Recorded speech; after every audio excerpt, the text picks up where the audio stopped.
So I'm finally getting some more work done on this portable. I've got an outline of this joystick and D-pad I'm going to cut out and see about where it would fit on here. I'll probably trim down near the edges over here, but this is just for sizing. And well, this is going to be the actual controller piece, but that's because I grabbed it from a third-party controller, pretty cheap. But we'll see how that goes. This is what I'm going to be doing today. I'm going to trim that down, and we're going to size it up and see how that fits. And I want to avoid hitting this bezel on this side. I want to kind of keep that groove intact, just like I did with my other one. So we'll see how that goes. So I cut out this piece of the GameCube controller with the joystick and the D-pad on it, and I'm lining it up there, and it looks like, yeah, just like I was saying. I mean, I could get it to fit, but I'm gonna have to trim off these side parts, and yeah, I should be able to do that pretty easily. Hi, baby. And then but I'll have to relocate that speaker. But yeah, that'll let me keep the circuit board intact on that side, so I can really wire it a lot easier. So for the A, B, X, and Y buttons, I wanted to keep the original GameCube layout, but it's looking like I'm not going to be able to, because of how thin the area is here between the groove and the edge of the console. There's one way I probably could do it, and that's if I angle it like that and then move the start button down, but I kind of want to keep the original start button like that. And even then it's, you know, kind of a weird angle. And then the joystick obviously is going to be down a lot lower, but that's going to happen anyway. The other option is to put it right here, kind of, and then put the C stick up here, right? Because that would easily work. But the issue there is I'm not sure how that would play. So I'm gonna pause here for now and make a decision. I might just get the A,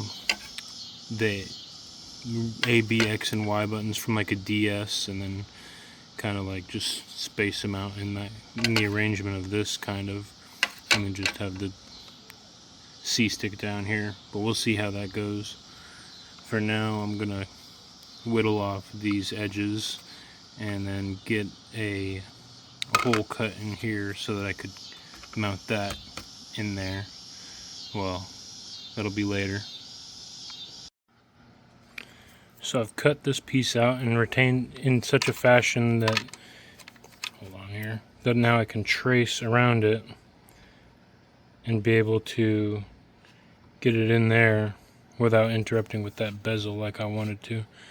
So now all I gotta do is mark up where it goes in here, cut it out, place it, and epoxy it. We'll be right back to show you that. Okay, I hit a little bit of a snag while I was dremeling this. I traced out where I wanted to put this, but I didn't think about these screw posts right here. I need to keep intact. And it looks like right here, I was about to cut that one out because it's right there. But if I, you know, kind of place that in rudimentary, temporarily, you could see I could just cut off that top part of the joystick and then retain that screw post. So whenever I epoxy that in, it's going to be, you know, just as strong as it was before, so I can keep that screw post in there. But that was almost pretty bad.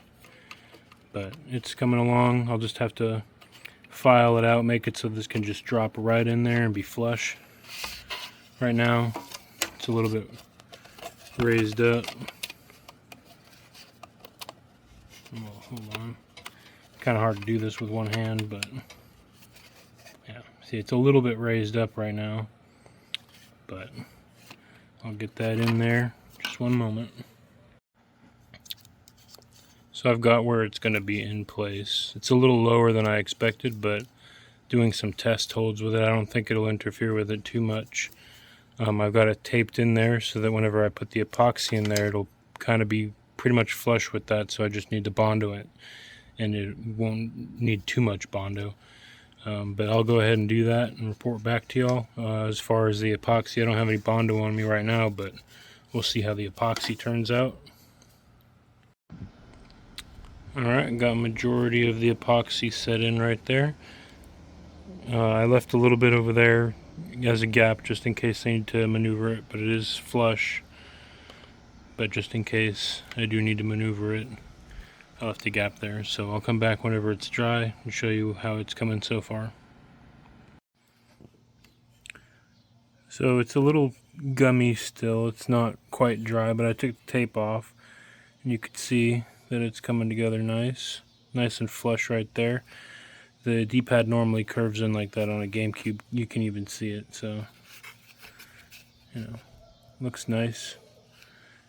It's gonna be pretty cool whenever it's complete, but gotta do the same thing to the other side now, fill in these holes too and that hole, but it's coming up pretty good. The inside looks alright. I'll file some of that down and make it look even better. Probably even paint the inside this time too. Yeah, so stay tuned for updates.